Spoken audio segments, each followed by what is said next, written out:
Welcome to Films and Stuff with your hosts, Pete Mitchell and Ethan Hunt. Pete, welcome back. Films and Stuff. How are you? Woo! I'm good, Ethan. How are you? I'm great. So, I have just finished season 4 of Ozark. As have I, and don't worry, listeners, we will be doing a separate review on it. Yeah. But yeah. in the meantime, Ethan and I thought that it would be nice to have a relatively free-form discussion about dramas and dramatic TV shows since we've just finished Ozark. Yeah, exactly. We're freestyling. Yeah. So it started that Pete and I were chatting about Ozark, how much we loved it, and the non-spoiler ending. But where does this rate or rank in the pantheon of all the different like dramatic serii, right? Yeah. Yeah. So I think in terms of, we have to be clear, we're not going to compare season by season. I think we look at it on a macro view of Ozark, the whole TV series. Yeah. Because, there were certainly, in my opinion, seasons and even episodes that were stronger than others, as is the case with all TV programs, to be honest, right? Not every series gets progressively better or worse. It's just some are good, some are bad. So I think in terms of drama series, I don't know if Ozark falls in my top 5, but it certainly comes close to it. If it's not on the top 10, it's only because I'm thinking about other shows or I'm forgetting about other shows. Yeah. What's your criteria?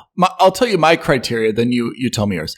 My criteria is that if they announced a new season, like unexpectedly announced a new season of the 10 or 15 shows that I loved, how excited would I be for a new season? Okay. That's kind of my criteria. So let me give you an example. I loved House of Cards. If they announced new season House of Cards, I'd be like, I've kind of got my fill of House of Cards. I loved it. Yeah, it's a little bit politically charged with Kevin Spacey now, but I loved House of Cards, during its heyday. But I have to say, like, I've kind of had my fill.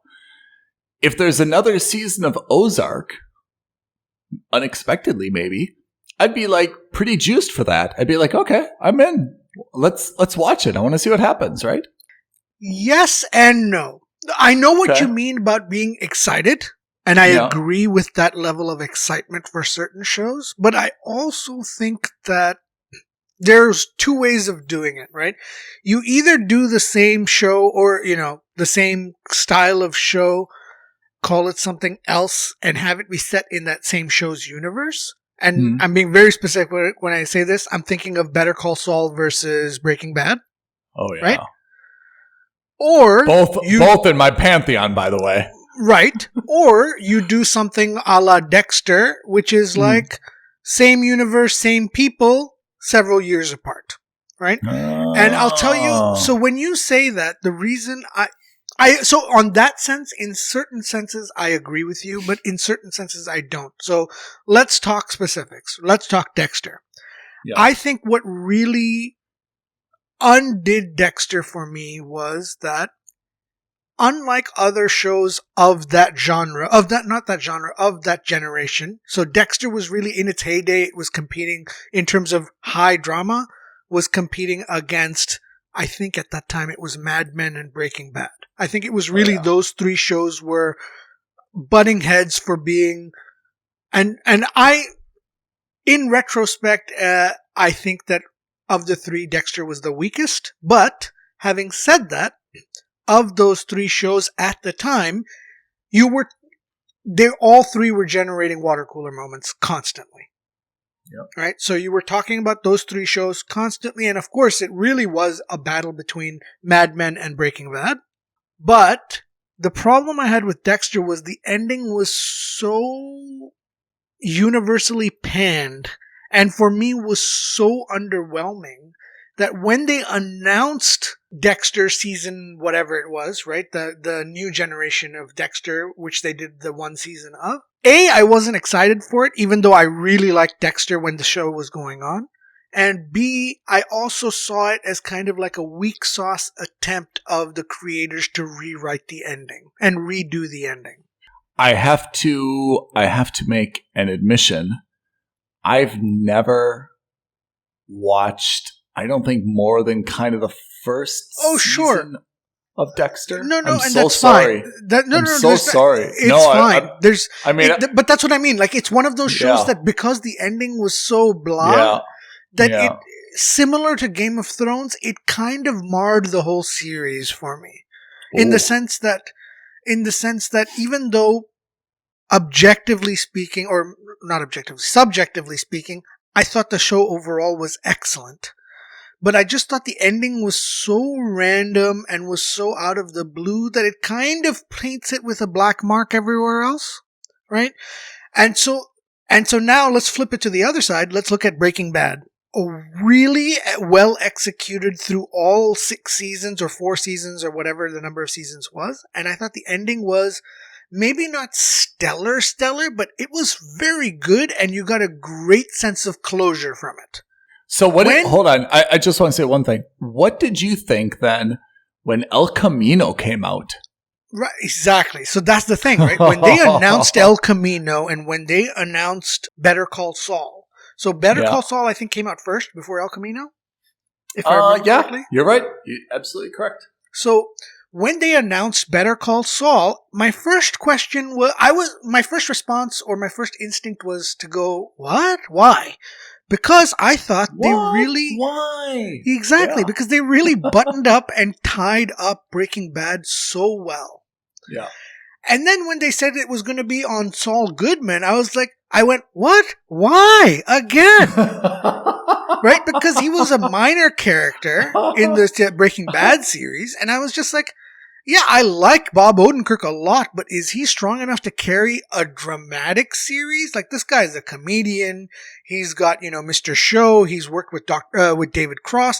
He's not someone I think of as carrying a dramatic, serious role. And of course, can I just put a marker? Yeah. We need to have Debate Club episode of the best spin-off series ever. Frasier versus Better Call Saul, huh? Oh my God! What about Joni Loves Chachi from Happy Days? You can take that position. I will not take that position. I just offered that up to you. But that's a legitimate debate, right? That certainly is. No losers in that debate. In this because they're both excellent spin-offs. Different genres, but very good spin-offs. Right? And I'm sure there's more that we can think of. But yeah, in any case, where was I? Yeah, so but then Better Call Saul comes along, and who knew? But you can't wait to see more of Better Call Saul. Like I'm season 6 just started. I think we're 4 episodes into the finale season, and I'm loving every moment of it. Right? When El Camino gets announced, you're just like, why? But then it's less of a why, because it's Aaron Paul, and you really liked Aaron Paul. Yeah. Of the 2, I really don't think El Camino was necessary, but fine. It is what it is. It wasn't good. It wasn't bad. I thought it was okay. Yeah. It didn't give me closure, but I didn't think there was any closure to get. But I agree. Like, I thought it stayed true, and it didn't do anything to unravel anything that I had come to really love, right? Yeah, but let's go back. So let's go back to what you were saying. So you're saying is that if someone announces a season 9 or a season X of whatever TV series after a few years hiatus, all of a sudden, if you're excited, that's a good series. Is that what your argument I think so. Yeah, I think so. So let me go through. I put, after watching Ozark, it just got me thinking like of my pantheon, So I think I've got 12 to 15 here names. Okay. Let me read them off. You tell me which ones you've seen and you like. Yeah. And let's start to like put them in order, and you tell me which ones you think I'm missing. And I'll make 3 disclaimers at the beginning. I have not seen a lot of Dexter. Yep. I have not seen a lot of Friday Night Lights, which as an American football fan is borderline criminal. And I have not watched Peaky Blinders. I would expect that all 3 of those have their share of supporters. They're not on my list just because I haven't watched them. So here's my list in kind of random order. Yep. Breaking Bad, Better Call Saul, Mad Men, The Wire, Game of Thrones, The Expanse, Orange is the New Black, Sopranos, Boardwalk Empire, Westworld, House of Cards, The West Wing, Lost, The Americans, Handmaid's Tale, Billions, and Animal Kingdom. What do you think I'm missing, and what have you not seen that's on my list? So of them, I don't... Okay, so, and again, please, listeners, do not lynch me for this. I've already been chastised. There shall be no violence. There shall be no violence. I've already been chastised roundly, but I haven't yet seen Handmaid's Tale. I'd never heard of The Americans until you told me about it. Oh, man. So good. So good. The Wire, I have not seen.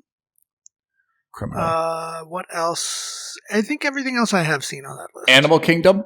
Oh, Animal Kingdom? Yes. Oh, that you put me onto that show. I tried. I watched 1 season and I couldn't get through it.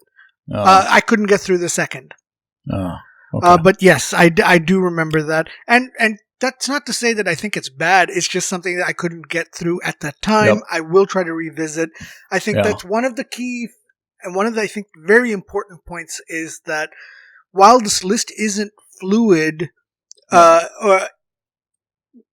are times where there are certain shows you have to be in the right mindset to watch them. And with dramas, especially at this level, if you're not watching the whole show dedicated and if you're not prepared to watch it mentally, it's really hard to get through a season and appreciate it and really feel for it. And the Breaking Bad spin-offs and Breaking Bad itself is an excellent example of that because it's so slow paced. Slow. And it's not slow paced for, oh, that means it's bad or boring. No, it's slow paced because it's deliberate. Every action and every scene and every, line of dialogue. The close-ups. Deliberate.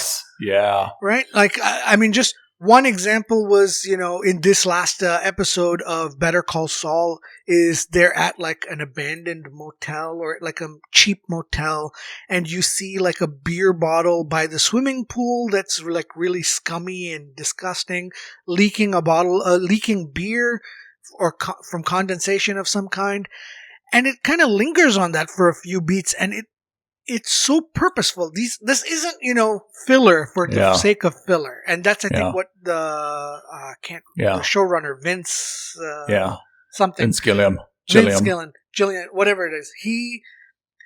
All of these things are done for a specific intent, whether you know it or not. Like, I don't half the time, but I appreciate the pacing. And so, for example, I was telling Ethan, I sat down last weekend. I had a few hours to kill. I said, you know what? I'm going to start Slow Horses. I watched Slow Horses. Yeah, exactly. And it's the new, not new, but the relatively new drama that just finished the first season on Apple TV Plus. I sat down and 5 minutes in, I turned it off because I was like, you know what? This is not something that I'm prepared to watch right now because I'm going to miss everything and I'm going to end up watching. A 1 hour episode is going to take me 4 hours to get into. Yep. That's important for everyone to realize. Yeah. For me, I think in terms of what else I would add on this list of yours, I would say, did you add The Sopranos on there? Sopranos is on there. Yeah. And Yellowstone, I think theoretically is on there. Oh, wow. That's very, very interesting. Yeah. For me, I would have said Succession, but I think I'm actually removing Succession from this list. Only because Yeah. it's like a Succession is almost like a dark comedy So at the same toxic. time. It's so And- toxic. And I think it's too toxic, right? Yeah. And I think that toxicity rather helps for its humor elements. I don't think Yeah. it helps for the drama. I agree. Generally on my list, I'm just looking at my list to see how much violence I have. Breaking Bad, Better Call Saul have like some good killings. Mad Men does not. I mean, people have died. The Wire, all about killing. Game of Thrones, killing, but like in a medieval way, so it feels like it doesn't count. The Expanse, space killing. Orange is the New Black. I mean, everyone's already in prison. Sopranos, killing. Boardwalk Empire, killing. Westworld, massacring. House of Cards, yeah, but Political it's more killing, political. certainly. Yeah. West Wing, political. Lost, yeah, but it's not really intended for violence. The Americans, spy killing. Handmaid's Tale, killing. So actually, kind of a lot of violence on this list for dramas. Yeah. So I think that's one of the key things, and maybe this is not a factor, but maybe this is a contributing factor, let's put it that way, to why we think these guys or these shows are really excellent. And I think a lot of it is because in most of these shows, the protagonist isn't necessarily a good guy. Yeah. I think in almost very true. I think in So almost true. every one of these shows, the protagonist is actually, if you objectively speaking, a bad guy. Did you just right? think of that, or was that pre-prepared statement? No, I so- just realized that looking That's at this really list, spot on. especially. Yeah. Right? And, Breaking Bad. I mean, we talk about what's his drug name? dealer. Heisenberg, right? I mean, definitely. Better Call Saul. You've got this lawyer Yeah. who's really a lawyer for the mob, right? And it's the Yeah. origin story for that. Sopranos. Mad We're Men. talking about the mob boss. Mad Men. You've got. He's not really a bad guy in terms of being a criminal, but he's a bad guy in the sense that he's a sexist. He's a womanizer, and certainly a lot of that is.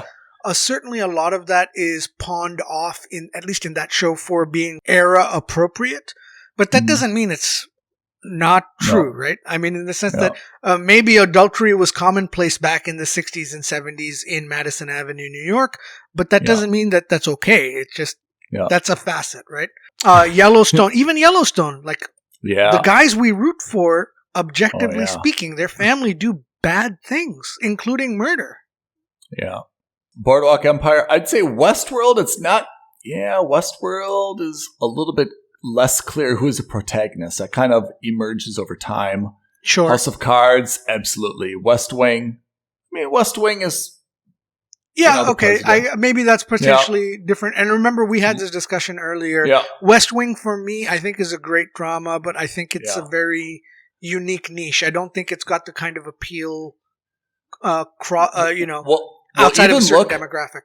I mean, again, this is not a political show, but if you look at The West Wing versus House of Cards, things got very dark fast, right? The West Wing is intended to be the president is good. He deals with a lot of complicated issues. Yeah, like almost like a saint as a president. Yeah. House of Cards is like, this is what Washington, D.C. is really like. Yeah. Don't trust anybody, right? Yeah, it's a little gritty and realistic versus idealistic and like heavenly or utopian. Yeah. And I don't think we'll see another, political drama for a long time now. Lost is kind of like its own little niche, right? As well. Like there is definitely a main character, but it's not really clear always who is the protagonist, right? God, I haven't seen Lost in like 20 years. The main guy was Jack, right? Or whatever his name was. I can't even remember. The doctor. Yeah, it was played by Matthew Fox. Yeah. Jack Shepard. Remember Matthew Fox? Party of Five. Yeah. But Josh Holloway, right? Who is Sawyer, right? Yeah. Like Josh Holloway was kind of the bad boy, but he wasn't really the protagonist for a long time. And then because I think that's what's interesting is I think of all of these shows, Lost is the only one that's more of an ensemble than a cast than the others, where it's kind of like everyone is a little bit of the protagonist. Yeah. Mad Men similarly kind of is, but was obviously more Don Draper focused. Yeah. But then like everyone else, like even with the mob, really it's Tony Soprano who's the protagonist. It's his story, right? Yeah. Same with Kevin Costner in Yellowstone. Same with in Breaking Bad, it was all about Walter White. You know, Boardwalk there's usually Empire, Steve Buscemi. Yeah, exactly. Yeah, and again, Boardwalk Empire, same thing. I've been wanting to watch that for years, and for whatever reason, I still haven't gotten around to it. But everybody gets on my case about that because, you know, as a fan of mafioso style, mob style stories, I feel like Boardwalk Empire would be right up my alley. I am on your case about this. Yes, exactly. So and Handmaid's Tale, by the way. Yeah. So let me ask you something, because I think this is going to be, it's not an issue for me. It's not something serious, but it is something that potentially affects this list for me. And it seems like it may not for you. What do you think about shows that have generally been really good, but where the ending was so either puzzling or so bad or so antithetical to what the rest of the show was? Does that color your view on the rest of the show or not? No, it really doesn't. I think you're a better man than I. I have to say, I mean, I think what I've maybe come to expect over time, and I think this dates back to kind of like the 30-minute like sitcoms or shows of kind of like the 1980s that one by one kind of came to an end, is that the ending is just the last episode. It's not intended to provide this perfect closure for every character and explain exactly where, you know, everyone goes. And I think a little bit of like kind of Cheers and Family Ties and all those other kind of like 30-minute shows that I kind of grew up on, you know, in the 80s, they were just kind of like the last episodes. But I didn't really let that bother me in terms of how I looked at the franchise as a whole. So, I mean, I know that there's a lot of people that are unhappy with like Sopranos. Even to this day, you know, Soprano fans are like, that was a terrible last episode. You know, the stories of whether or not, you know, their cable TV went out, or there was like some reception issue, why it was black and what happened and what does it mean. I mean, it was a bad last episode, but I mean, for years, that was a great show, and I had so much fun with my friends watching it together and talking about it. It's hard to like let, you know, the last couple of minutes, you know, like, I guess prejudice me against, you know, everything else. Right. Yeah. I think this is where you demonstrate that you're maybe more mature about that than I am, because I look at something. Yeah. Go on. I mean, I was just going to say, even when I look back on my list or your list, like how many really had a great last episode? I can't even remember the last episode of Mad Men. Better Call Saul yet to come out. Breaking Bad. Tied a lot of things up. Maybe not last episode. Let's be general. Maybe the last season / last few episodes, right? Last season is important. You know, like Game of Thrones is probably like the headliner when it comes to that. You know, exactly. Game of Thrones, I mean, we suffered for 7 years. The delays, winter is coming. You know, we went through excruciating pain to watch a lot of storylines that we didn't care about to get the payoff of season 8. And then it just, I mean, we know how it went, right? Yeah. I mean, it was extraordinarily unfulfilling in that last season. So Game of Thrones, I think, is the model for how not to rush, you know, to the end. I think that's why, for me, Game of Thrones isn't on my list, is because it's, you know, you're right. If it was one episode that was bad or it was just the ending episode, I think I could overlook that. But I think season 8 of Game of Thrones was such it's criminal. Was such a roller coaster of emotions, and not in a good way.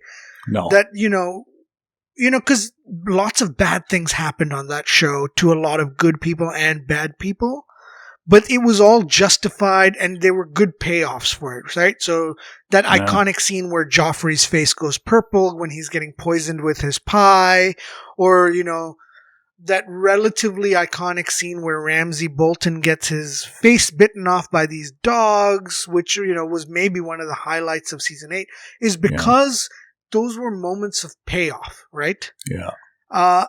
But then to see the other payoffs that we were really looking forward to expecting, because I would have traded those 2 moments away for seeing the Lannisters as a whole getting their just desserts, and you don't get to see that. Wait, what's their just desserts? You wanted them to get paid or die? No, I mean... Do you like the Lannisters or do you not like the Lannisters? I hated the Lannisters, but in the sense that... How can you hate the Lannisters? They always pay their debts. Yeah, right. Let me qualify that, right? Let me say that Jaime Lannister turned out to be this really complex guy who over seasons, I guess, whenever he got captured, I think it was season 6, so maybe it's season 6 and 7, or just maybe season 7. Yeah. They spent one entire season and then all of the season 8 kind of reforming him, right? And showing that even though he lost his hand, he's not a man, he's not less of a man, and being a man is about being an honorable guy, blah, blah, blah, blah, blah. And then all of a sudden in the last episode, and you see that there's something there between him and Brienne, and then he throws all of that away in that last episode to go and die in an ash pile with his sister / lover in the basement of King's Landing. And you're just like, and that's the thing, is like Cersei Lannister, one of the greatest villains that we've had on TV. Oh, amazing villain. One of the best villains we've ever had on TV. That's how she dies. We don't see her die. And that's how, we just see like a mummified, stoned version of her in the basement holding on to the love of her life and her brother. And you're just like, it's a morose moment that's not deserved for her. You know what I mean? I don't know. Anyway. So I think for me, Game of Thrones, that ending was so bad. And I think I'm being unfairly harsh on something like Dexter, because the ending really was just that last episode was so bizarrely bad and so off kilter that it kind of, for me, every time I think of Dexter, I don't think of the good seasons ahead of it, behind it. I think of only the crap it ended on. And to be very frank, like the renewed season, like I wasn't a super huge fan of that one season as well that we got. Yeah. So let me tell you, if you want to restore your faith in the series finale, please watch The Americans, which apart from being a very, very good show, and also raises a lot of these complex issues in terms of what is a good guy, what is a bad guy. The last episode, right? The series finale, for me, was one of the most gasp out loud, surprising, shocking, fulfilling endings. Totally unforeseen, but yet not like just kind of like fabricated out of nowhere. You could kind of see what was coming when you look back on it. I thought that ending for me was exactly how something should end. And I don't even know if there was a U2 song playing in the background, but in my mind there was. That's exactly the way that it should end. Exactly. Okay. You stand up, you wipe your tears, and you take your empty popcorn bowl to the kitchen. You move on with your life, and you're like, oh, that was good.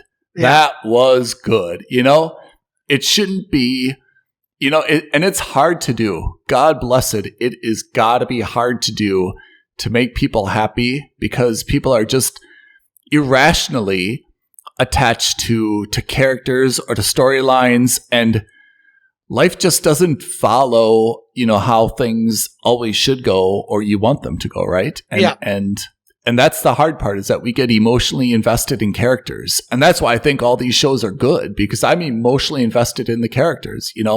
I care about, maybe not Walter White. I didn't like his wife, Skylar. I mean, that's been talked about, so much, like online.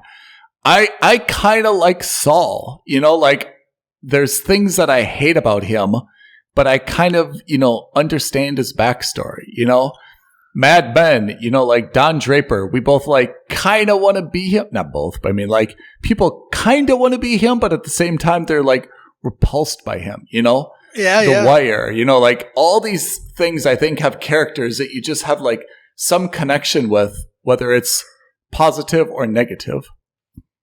Yeah, I mean, again, so I can't speak on The Wire, but yes, I agree with you. I agree with you that there's certainly, there's certainly moments of, look how cool Don Draper is. I wish I were that cool. I wish I could seamlessly jump over a bar and mix myself a Manhattan the way he did and, be utterly cool while doing that. I get it. I totally get it. What am I missing on this list? Help me out. What am I missing? I mean, you're talking about Dexter. What about Friday Night Lights or Peaky Blinders?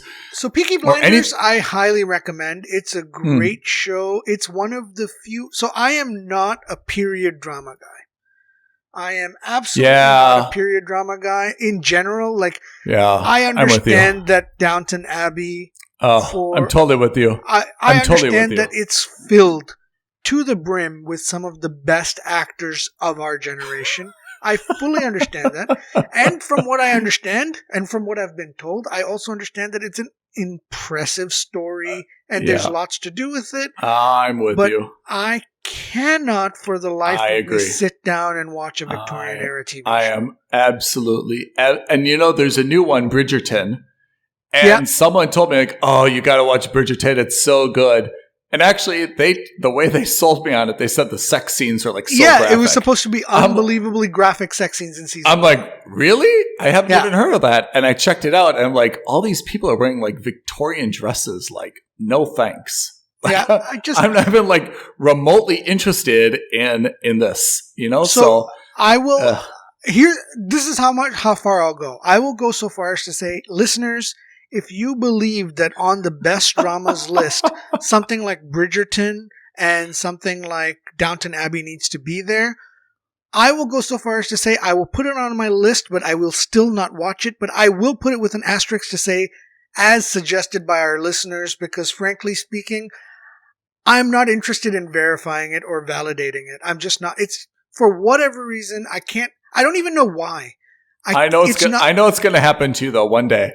One day, I don't know what's going to happen. You're going to be like quarantined or stuck somewhere, and you're going to look in like this old hotel room, and they're going to have a DVD player and all the seasons of Downton Abbey, and you're going to be like, well, this is God's revenge. I guess I'll get started. And you'll probably call me crying, Ethan, Downton Abbey, it's so good. You got to watch it. I'll be like, come on, Pete. And I'll tell you, it's not that it's a period piece. I think it's specifically to British period pieces. There are dramatic movies that are set in the beginnings of, for example, the Americas, right? Where you're talking about, what's that movie with Daniel Day-Lewis? Blood, what's the word? There Will Be Blood. There Will Be Blood, for example. That is so good. Definitely a period piece. Amazing movie. But can I tell you? Yeah. Pete, I'm sorry to interrupt you. This is the difference. In my mind, this is the difference. Downton Abbey is portrayed as everything is great. There's never anything hot or damp or cold. Everyone's got very clean, pressed clothes. The food is nutritious and presented in a nice way. When you watch There Will Be Blood or another one of these shows, you realize that era, nothing was luxurious or clean or comfortable. People were always sweating or freezing. People were always sick or coughing or sniffling. There was no proper bathing. There was no... Right? And they portray it as everything so clean and happy and perky. And for me, it's the opposite. Like, I would never want to live then. Nothing worked right. Just taking a warm bath was a huge process. Unless you were extraordinarily wealthy, you were going from a very cold room to probably a scalding hot bath with little soap. The clothes were not comfortable. It's not like they had Pima cotton in your exact size. You had a pair of like wool breeches, wool underwear. Like, I can't imagine a less sexy era, to be honest. At least for Viking shows, for Games of Thrones, they show it for what it is, which is everyone's kind of grimy, dirty, sweaty, drunk, unshaven, in need of a haircut and other stuff. Maybe that's right? it. Maybe that's what it is. Maybe there's a little bit of cognitive dissonance in the fact that... It's the glorification of an era that was not. That, or more specifically, when you think of Victorian era English shows or English life, you think of the two extremes. You either think of like the Charles Dickens style living on the street as like an orphan boy and he's like a chimney sweep. Yeah. Or you think of like the billionaire mansion owner who's got a staff of 60 taking care of the family of 4, right? Yeah. I mean, I guess that's got to be the case. I mean, I don't know. Yeah. And maybe that's right. Maybe that's not right. But in any case, I cannot get into it. Yeah. So again, listeners, if you tell us that, Downton Abbey has to be on this list, we will put it on the list, but we will not validate. We will not verify. I like our compromise. We'll put it on the list, but we still won't watch it. Yeah, exactly. And that's, again, maybe that's just an Ethan and Pete thing, but I think I can speak on behalf of Ethan when I say we're not interested, right? Yeah, we're not interested. And in terms of period pieces, however, I will say the exception to that is Peaky Blinders, which of course isn't necessarily the same era of time. Maybe a little more modern, but it's not a million miles away from that Victorian era time. Yeah. And that, I think, is a show that when you do get a chance to watch, I think you should watch it. It is I've heard this before. I know. I've heard this before. I know. But I think I put that on my Q fillers. It'll be a Q filler. And I've no doubt it'll be a Q filler, but it'll be a Q filler that when you watch it, you'll be like, oh, wow, it's actually really good. Can I tell you when I would watch this? Yeah. I would watch this on a long flight. If I had a 12-hour flight, I think that would be the time when I would watch Peaky Blinders. But I would have to download it myself because you'd probably get like season 2.5 on the TV programs. My pet peeve with airlines, which is Peaky Blinders. Watch the second half of season 2, and you're like, "Oh, good." I was missing 3 episodes from season 7. Yeah. Oh, that's great. I just stopped at episode 5 of season 2 before I got on this flight. I was just hoping they started with season 6 onwards. It's slightly like Breaking Bad in that it's slightly slower paced, or at least the first season definitely was, right? And it's very deliberate. That opening sequence of it is killer. The opening few minutes with Cillian Murphy is a killer. And maybe this is another list of all the series. That's the one that stands out to me. I actually remember how that show opens. Oh, you know what? You know what? There's a second thing here. We talked about how they end. We should be talking about how they begin because in the great scheme of things, if you open slow, I'm not even getting to your bad ending. Whereas if you open strong, go ahead and make a bad ending. You've already gotten my love, right? Yeah, absolutely, right? Because I think if I remember correctly, in episode 1 of Game of Thrones, it's Ned Stark decapitating a criminal. Yeah. Himself.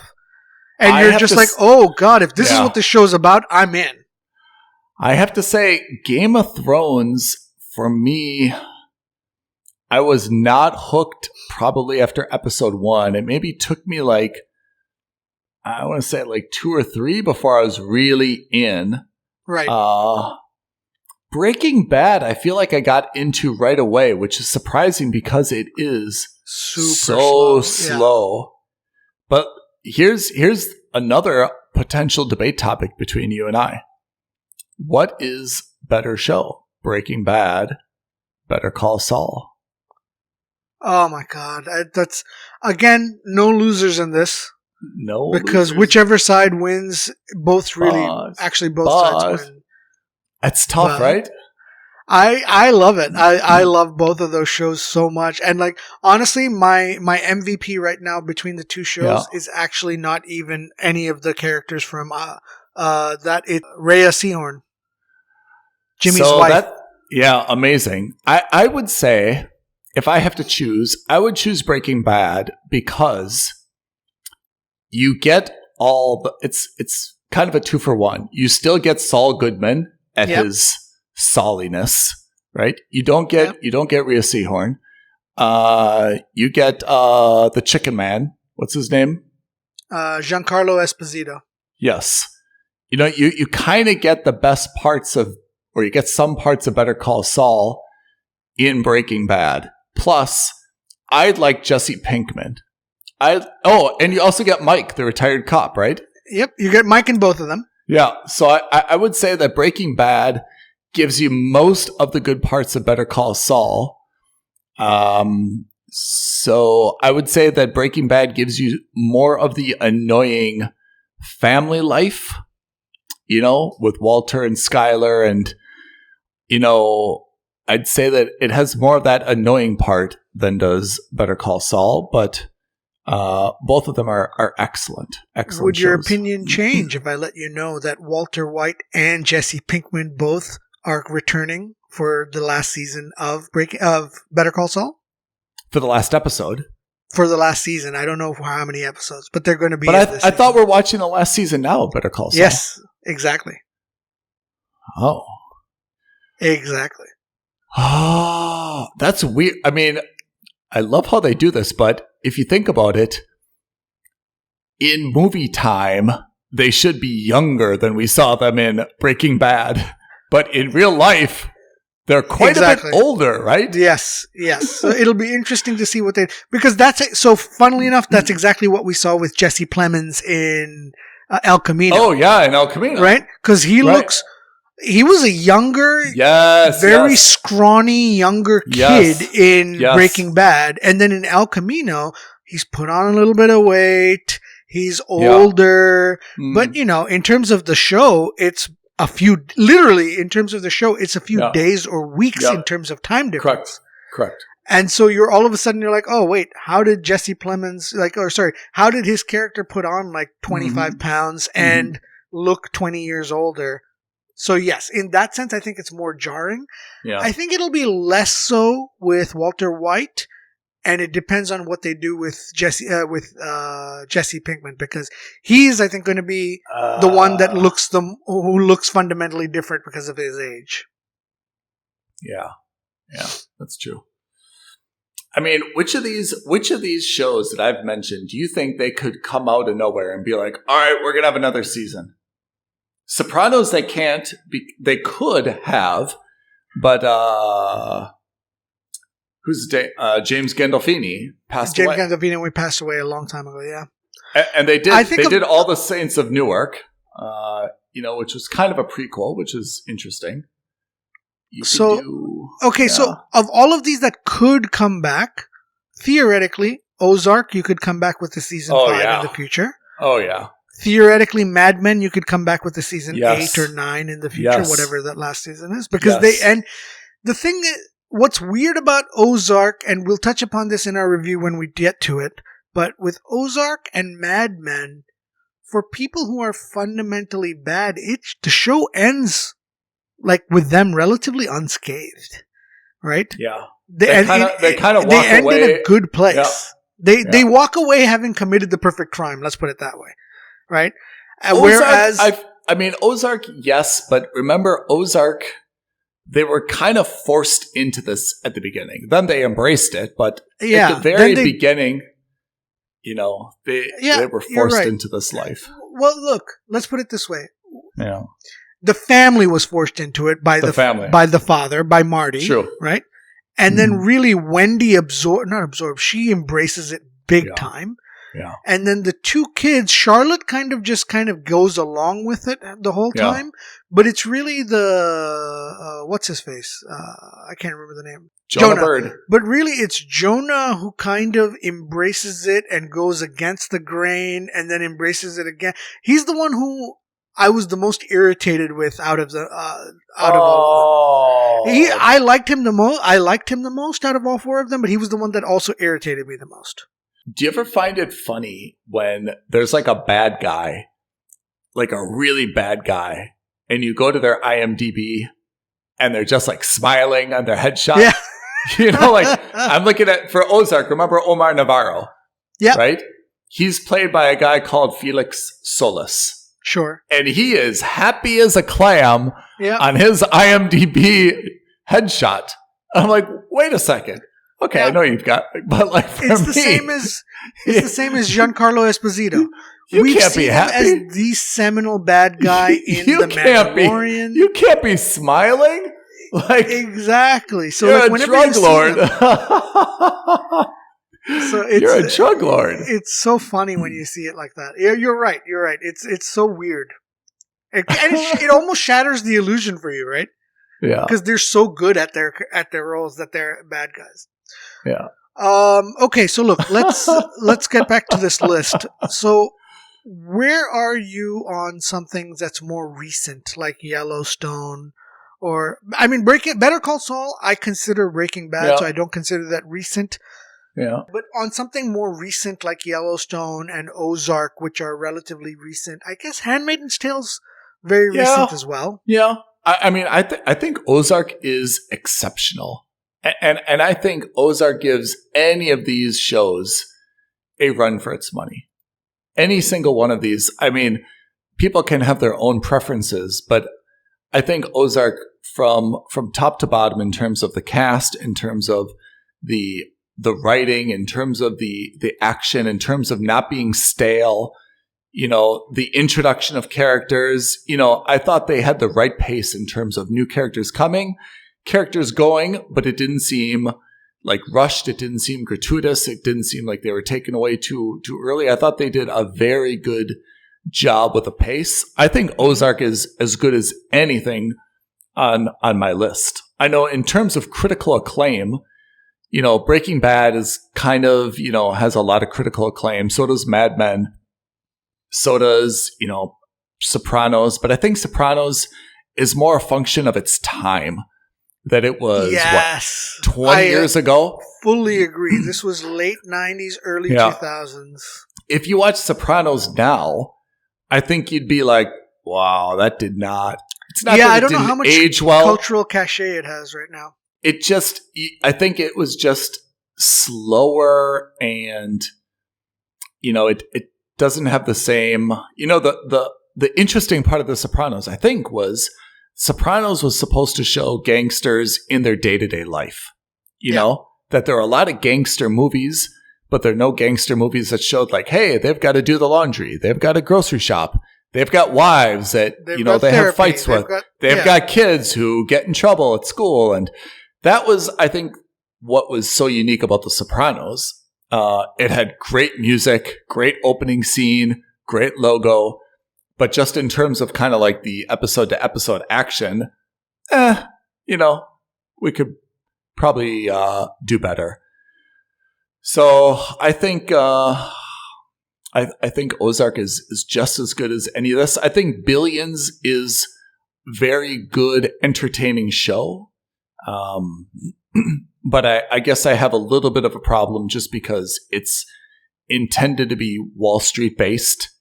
And the Wall Street stuff kind of has the right jargon and language, but it obviously, just like a good, you know, hospital show like ER or something, it oversimplifies a lot of things. For me, it's really hard to, you know, to overlook, you know? And I think that's also because of our backgrounds in banking and our experiences with banking. I think for your average, you know, your very average lay person, it would be okay. I think of the, like for me, for example, on this list, I would say some of the newer stuff, at least at this point in time, probably is the weakest stuff, with the exception of Ozark. For example, Yellowstone, good drama, I think. Do I think it's an all-time great drama? I think really it's going to see if time will tell. Is that something I'll come back to again and again in the future? I don't know. It's on the list right now, but again, my feeling is that it's on the list right now because it's still very fresh in my mind and how much I like it. What do you put above it? I mean, put your top 5. Like, give me right now. You're banished. So you're under quarantine in London. You've got 5. Let's call them DVDs. You've got 5 DVDs to take with you for the next week. What are you grabbing? So the 5 box sets that I'm going to watch are Breaking Bad. Okay. And I'm going to Better Call Saul. Whoa. Okay. All right. I would say Mad Men.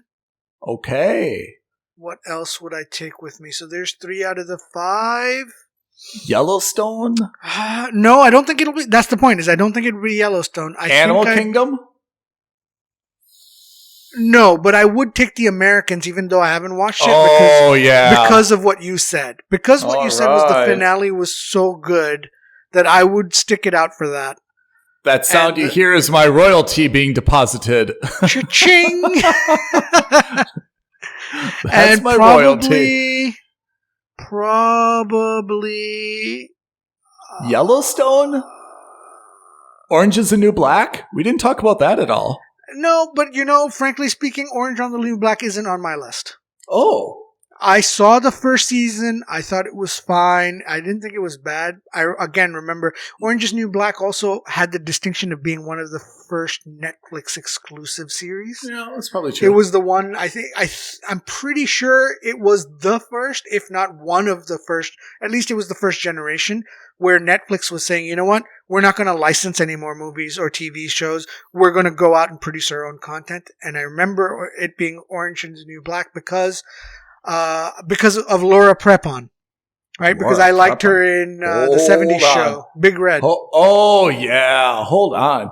That show, we should just take one moment and talk about that cast, which is Jason Biggs, and there's someone else who has their own show right now as well. Yeah, from Russian Doll, Natasha something, or Natalie something. Yes. Maybe Natasha, actually. Natasha Lyonne. There you go. Yeah. She's got Russian Doll season 2 just dropped like a week ago or 2 weeks ago. Have you started watching Russian Doll? I haven't because, again, I didn't know anything about it. I just know that she's a very, very good actor and that she was starring in it. I watched 2 episodes. It's worth watching after those 2 episodes. Yeah, so it's on my watch list for Netflix, but I haven't seen it yet. But can I just let me just make one statement, not to prejudice you one way or the other. There is heavy drug and alcohol use, which may or may not be everyone's bag. But the second part is that there's a little bit of a Groundhog's Day, shall we say? In what way? You see a lot. She goes through something like the same day, same events again and again, but in a different way. Does that make sense? What? Okay. You remember Groundhog's Day, right? I do. Yeah. But this isn't like that, right? Like there isn't like she's under some curse or something like that. I don't remember that in the first episode or first season. We sure we're watching the same thing?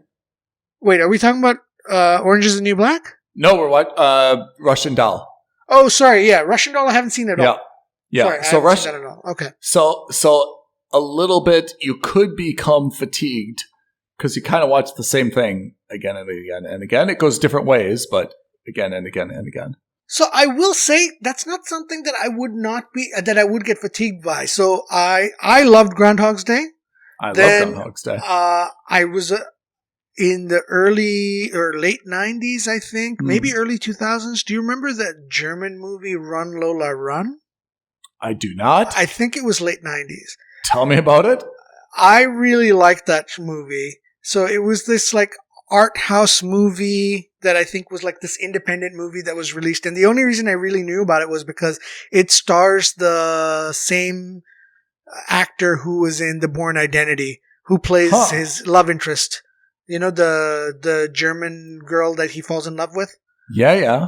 I remember her. It's a really funny story, funny-esque story. It's a story that's got 3 acts. The first act it's about her boyfriend who needs to have money to borrow either borrow money or steal money or get some money so that he can pay back this his drug dealer, because he's taken drugs on to sell, loses the drugs, and needs to pay the drug dealer back, otherwise he gets killed. And his girlfriend's name is Lola.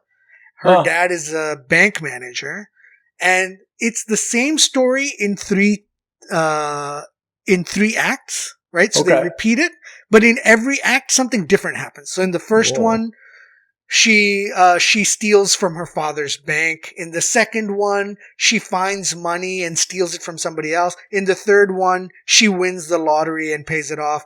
And so it's the same story told 3 times with some element that's changed, and like how it's like the butterfly effect in place. I choose the lottery. Yeah. Yeah. Well, exactly. That's the quote unquote best ending. Yeah. So that's where everyone's alive. I remember it anyway. It was fun. So that was very Groundhog-esque. And then most recently, After Party. After Party. Oh, I have to watch TV. After Party. I have to watch After Party. Yeah. Yes. So it's Groundhog's Day in the sense that it's the same event. One event. It doesn't happen over and over again, but you see it from different sides, 8 different sides, because they're interrogating different suspects at this After Party. So it's actually... that's been done. I mean, I always enjoy those. Yeah, exactly. Because it's It's been done Groundhog before, style. but But it's not quite. It's not the day is repeating. You know what the main element is that the storyline is centered around, but you get to see different sides of the angle every day or every episode. But Russian Doll is definitely on my list. Yeah, we should add that to the list. So there's a few things we each have to see. I've got to see probably more Dexter. I should also see Peaky Blinders. Friday Night Lights, I'm probably never going to get to. It's not my thing, I think I've just... I think we've aged out of it as well.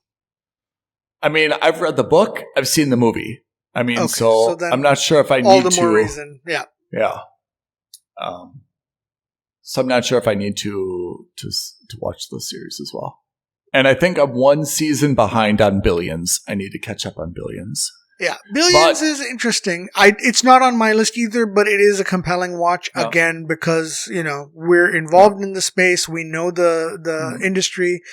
It's fun, and there's a little bit of wish fulfillment that happens in it, but that's it. Otherwise, the one show I don't think we've mentioned a lot about was The Expanse.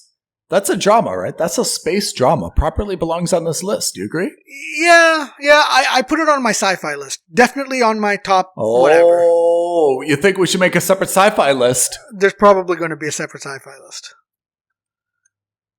Right? It's got to be. It's got to be. Yeah. I see Expanse as more of a sci-fi show than I do as a drama, even though it is obviously dramatic. That's true, but sci-fi, there's not a lot of series. Is there? For sci-fi? What would you put? I mean, theoretically, you've got some things on the list, you've got things that are like, Star Trek, Battlestar TNG, Galactica. for example. What's TNG? Battlestar Galactica, The Next Generation, Picard. Oh. So,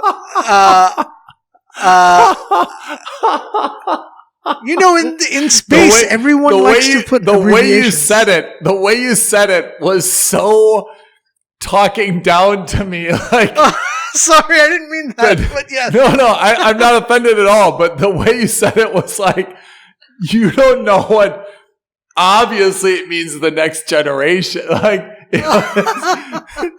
you said it almost with like disgust. Like it was just like so obvious. Like what's TNG? You're like the next generation. Not my intent at all. No. I should have known that. You're right. Yeah. I mean, I feel like when I go to Netflix, I see a lot of Foundation. Yeah, but not just. I see like there's something called like the 100, the 3%, Altered Carbon. There's no absence of sci-fi shows. But I have to say, none of them really resonate with me. I guess all of them, I feel, are based on like a singular event. Like the world was wiped out and this happened. Or something happened, and then because of this, we have to do this. They're all based on like this premise, and then everything goes from there. I don't really have a whole lot of like sci-fi series Travelers, apart from TNG that I feel are like have been around for like more than 2 or 3 seasons. Travelers is amazing. Is amazing, although that is 21st century based. I know it's sci-fi, but it's 21st century based. It's kind of less of a sci-fi and more. Yeah, it's more. You're right. You're right. I understand what you mean. This list, I think what's important to realize or recognize is that list is probably going to be fluid. I think some things are more fixed on it than others. I still think, Breaking Bad, Mad Men, those kinds of shows aren't going anywhere anytime soon. Yeah. That's not to say that they will or won't hold up. For example, I don't know how well Sopranos is going to hold up, but I still regard it as one of the better dramas of at least our generation. This is why I would not be a good casting agent. There's some jobs I would be exceptional at. I would be a terrible casting agent. Why? Just cast yourself in everything. I mean, that's obviously probably what I would do just out of default, but I can't see people. Like, when I see someone with, like, blonde hair, like, I can only see them with that hair. I cannot imagine someone like, you know what? Like, this person's right for this role. Let's just cut their hair very short and dye it black. I cannot. I really, really cannot. When I see, like, an actor or actress in, like, their current setup, like, that's just what I list them as. Almost everyone, when you go to IMDb, they look totally, totally different. And I'm like, whoa, like, I never would have been able to cast this person. I just can't vision it, Yeah. I mean, John Hamm is John Hamm and everything, right? I mean, like, it's a little bit easier, sometimes, but yeah, it's Paul Giamatti looks like Paul Giamatti in everyone, but like, it's like what Robin even Bryan Williams Cranston. did. Yeah, I mean, even Bryan Cranston, like from when he was Walter White at the beginning, with all the hair and the glasses and everything, looks totally different. Yeah. Walter, I mean, him especially because I knew him as Malcolm in the Middle as Hal, right? Oh, that's right. He was Malcolm in the Middle. He was the dad. Oh, that's right. So that transition was even harsher for me, right? To go from dad to chemistry teacher to drug kingpin. Oh, that's amazing. You're right. I totally, completely forgot about that. All right. So I think we've solved the mystery of best dramas ever. Listeners have some stuff to watch. Pete has some stuff to watch. I have some stuff to watch. Indeed. Everyone has to watch some stuff, but most importantly, the listeners need to reach out and tell us what shows we're missing on our list. Oh, yeah. Aloha at filmsandstuffpodcast.com. Aloha means hello. Or at F&S Podcast on Twitter. Tweet us. We need some tweets. Tweet at us. Let us know why we're the smartest people you've ever heard of, or why we're very close to this being the smartest people you've ever heard of. Okay. Pete, always a pleasure. Happy Star Wars Day. May the 4th be with you. We'll see you guys later. Be well. Thank you, everyone. Thanks, Pete. Bye, guys. Thank you for listening to another episode of Films and Stuff. If you haven't already, please subscribe and review on Apple Podcasts, Spotify, or wherever podcasts are downloaded. Films and Stuff. There is no substitute.